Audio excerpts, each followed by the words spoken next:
یہ احتجاج تو میں بھی اپنے حلقے میں ہی ہوں جی، تو کر رہے ہیں سارا یہ بات، یہ جو ہے لاہور میں ہی ہوں، جو ہے سارے لاہور میں بھی احتجاج ہو رہے ہیں، لیکن اصل میں احتجاج کیا ہوتا ہے؟ یہ احتجاج یہی ہوتا ہے کہ موبلائزیشن ہے، موبلائزیشن بھرپور ہو رہی ہے۔ ابھی ہمارے 2 MP گرفتار ہوئے ہیں جی، تو اس کے بعد ہمارے سرگودا سے 2 MP گرفتار ہوئے ہیں، تو میرے اوپر انہوں نے کافی لگائی ہوئی ہے پیچھے، آپ کو بھی پتہ ہے جس طرح یہ حالات ہو رہے ہیں، پولیس بھی لگی ہوئی ہے اور دوسرے لوگ بھی لگے ہوئے ہیں۔ تو اس وقت جو حالات ہیں وہ آپ کے سامنے ہیں کہ آپ خود دیکھیں کہ اللہ کرم کرے، یہ فسطائیت اور یہ گورنمنٹ جو کہ فارم 47 کی میرے نزدیک گورنمنٹ ہے، تو احتجاج تو جاری ہے جی۔ احتجاج یہی ہوتا ہے، مجھے اراکین قومی اسمبلی اور جو سینٹ کے ممبران ہیں ان کے پیچھے کوئی لگے ہوئے ہیں، آپ لوگوں کے پیچھے بھی کوئی لگے ہوئے ہیں؟ سر آج ہمارے 2 MPs آج گرفتار ہوئے ہیں، ایک جنید افضل سائی کو 10 بائیڈ میں ہے اور وہ ان کا پتہ نہیں چل رہا، اور 3 MPs 4 پہ ہمارے FIRs ہیں جو کہ جیل کے اندر ہیں۔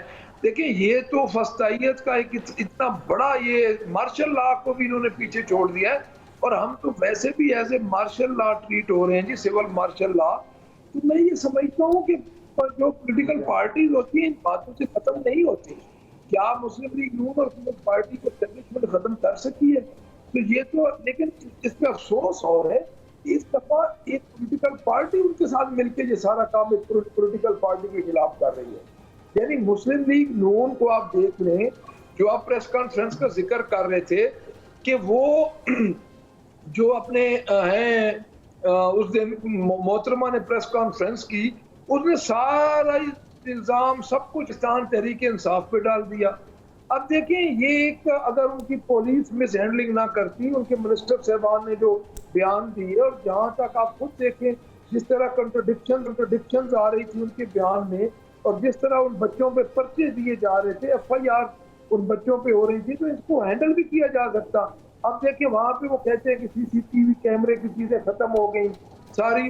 دیکھیں ہم خود ماؤں بہنوں والے ہیں، ہم تو یہ چاہتے ہیں کہ اس قسم کے واقعات نہ ہو، اور اللہ کرے نہ ہو اور نہ ہوا ہو، ہم کو یہ چاہتے ہیں، بٹ اس کو اس طریقے سے مس ہینڈل کیا گیا کہ آپ دیکھیں پورے پنجاب میں آگ لگی ہوئی ہے، رات کو پنڈی میں بچے گرفتار ہوئے۔ اب تو حکومت تو کہہ رہی کہ آپ اسٹوڈنٹس کو استعمال کر رہے ہیں اپنے، چونکہ آپ خود اپنے لوگ نکال نہیں سکے، تو آپ اس واقعے کی آڑ میں اسٹوڈنٹس کو استعمال کر کے لوگوں کو باہر لانا چاہ رہے تھے، جو خاص طور پہ SCO کے موقع پہ احتجاج نہیں ممکن ہوا، اس کے بعد آج کے احتجاج کے حوالے سے بھی، تو ایسا ہے بھی؟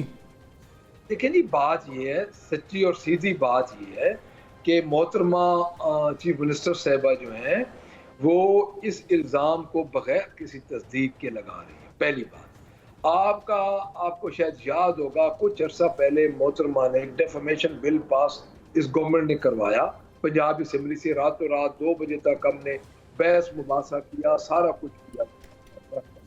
اب آپ خود یہ دیکھیں کہ اس کے بعد اب ان کے بعد یہ کہتے ہیں فائر وال ہے، یہ وہ، تو یہ کیوں نہیں چیک کرتے؟ یعنی آپ بغیر کسی تصدیق کے، اور اس پارٹی پہ آپ الزام لگا رہے ہیں جو سنگل لارجسٹ پارٹی ہے اس وقت ملک میں۔ اچھا ہمارے کہنے میں بندے نہیں نکلتے جی، یہ کہتے ہیں، لیکن انہوں نے کنٹینر لگا کے پورے شہروں کو یہ پنجرا بنا دیتے ہیں۔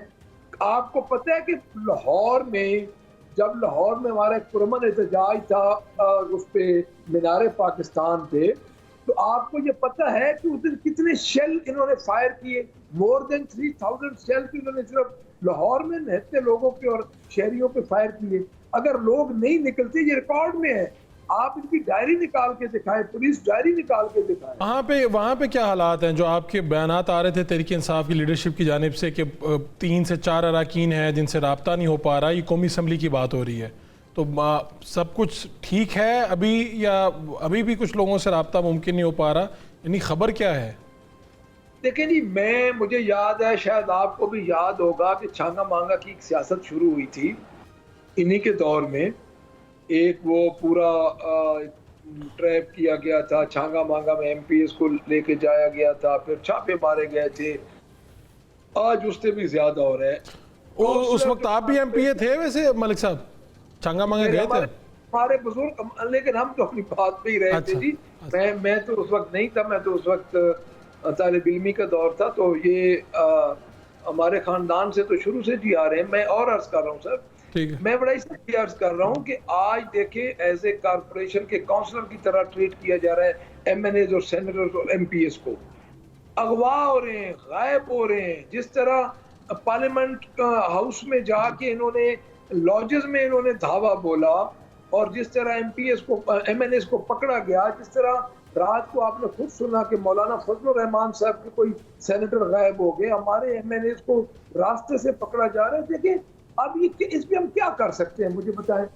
जब एक पूरी मशीनरी के खिलाफ हो जाए और वो इस बात पे हो कि हम एक पार्लियामेंटेरियन को, यानी पार्लियामेंटेरियन होना एक बायस इज्जत लफ्ज होता था, अब तो मुसीबत में पड़ गए हैं कि पाकिस्तान तहरीक इंसाफ के जो MPs MNAs हैं वो तो बेचारे यहाँ से निकलते हैं और घर सारा कुछ बता के जाते हैं कि हम हो सकता है घर वापस ना आए तो अगले महीने आपने ऐसे गुजारा करना है। तो मलिक साहब, आप भी किसी महफूज मकाम पे हैं या आप खुलेआम ही घूम रहे हैं? नहीं सर, मैं तो महफूज ही हूँ जी, डेफिनेटली। मुझे तो आप समझे कि पार्टी ने हम सबको ये एक इंस्ट्रक्शन पार्टी की तरफ से भी है कि आपने अपने आप को महफूज रखना है। तो बोगस पर्चे हैं जी, वो दिए जा रहे हैं और हम ठीक। मुझे माजिद निज़ामी साहब से पॉइंट लेना है, अब साथ ही रहिएगा। माजिद साहब, किस तरह से देखते हैं ये आईनी तरामीम और ये जिस तरह से अपोजिशन लीडर पंजाब असम्बली कह रहे हैं, रात को मौलाना फजलुर रहमान कह रहे थे, गिरफ्तारियाँ तो खैर नहीं है इसमें यह कुछ लोग गायब हो जाते हैं कहीं ना कहीं से, फिर अफवाह आती है, खबर चलती है कहीं ना कहीं कि भाई किसी की बेगम को उठा लिया गया, कुछ हो गया। ये वाक़यात तो हैं, किस तरह से देख रहे हैं, चल क्या रहा है? जी बिल्कुल, और मेरा ख्याल है कि ये इंतहाई अफसोसनाक इसलिए भी है क्योंकि आइन एक मुतफ़िका दस्तावेज़ है, और अगर आप उसके अंदर कोई बेहतरी करना चाहते हैं, कोई तरमीम करना चाहते हैं, आपके ख़्याल में अगर कुछ चीज़ें उसमें दुरुस्त नहीं हैं या उनके अंदर कुछ इजाफ़ा होना चाहिए, तो बहरहाल उसका ये तरीक़ेकार नहीं है जो अपनाया जा रहा है। उसकी वजह यह कि हमने देखा कि इस तरमीम, मुजव्वज़ा तरमीम का जो फ़र्स्ट फ़ेज़ था, जिसको वज़ीर दाखिला मोहसिन नकवी और वज़ीर कानून आज़म नज़ीर तारा ने लीड किया जी, उसमें जो नाकाम रहा, जो सुबकी हुई जी, जो शर्मिंदगी हुई हुकूमत को, उससे हमें पता चलता है कि उस वक़्त ये कितनी जल्दबाजी में ये चीज़ें की गई, और वहीं से उसके ऊपर एक क्वेश्चन मार्क हो गया कि आखिर ऐसा क्या है और आखिर ऐसा क्यों किया जा रहा है कि आप एक जल्दबाजी के अंदर ये सारी की सारी चीज़ें करने के लिए एक ज़बरदस्ती की कोशिश कर रहे हैं। शायद यही वजह है कि फाइनल राउंड में वज़ीर दाखिला गायब हैं कहीं पे। बिल्कुल गायब है, और हमने देखा कि बिलावल भुट्टो जरदारी ने इस चीज़ को अब लीड किया है,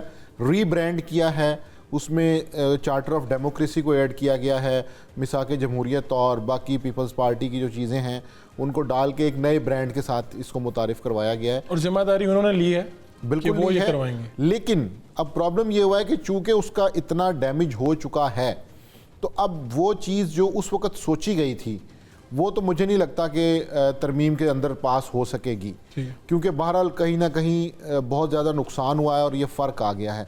तो इसलिए मुझे लग रहा है कि 2-3 फेजेज़ हैं, 2-3 ऑप्शंस हैं। एक तो ये कि इत्तेहादी जमातों में से, मिसाल के तौर पे अपोजिशन में से मौलाना फजलुर रहमान को राज़ी किया जाए, तो वो एक बहुत बड़ा चंक उनका आ जाएगा, हॉर्स ट्रेडिंग का नंबर कम हो जाएगा। वो नहीं आते तो हॉर्स ट्रेडिंग का नंबर बहुत ज़्यादा बढ़ जाएगा। नहीं, वो तो उन्होंने कहा कि मैं, बिलावल साहब ने, कि मुझे ये लोटों के बगैर मैं करवाऊंगा ये काम सारा। जी बिल्कुल, कहीं ना कहीं उनको ये एहसास है कि कानूनी तौर पे 63A के फैसले के बाद वो ये काम कर तो सकते हैं, लेकिन उसके ऊपर एक क्वेश्चन मार्क होगा कि आपने हॉर्स ट्रेडिंग से या लोटे इकट्ठे करके इसको करवाया। तो इसलिए अब आप अगर इसको कनेक्ट करें तो इलेक्शन कमीशन ऑफ पाकिस्तान में जो आज इजलास हुआ और उसके अंदर उन्होंने ये कहा कि जी उसमें जो तजवीज़ आई है कि चूँकि इलेक्शन एक्ट में तरमीम हो चुकी है तो आप उसके अकॉर्डिंगली ही मखसूस नशिस्तें जो हैं वो, तो प्लान एक अदर प्लान हो सकता है।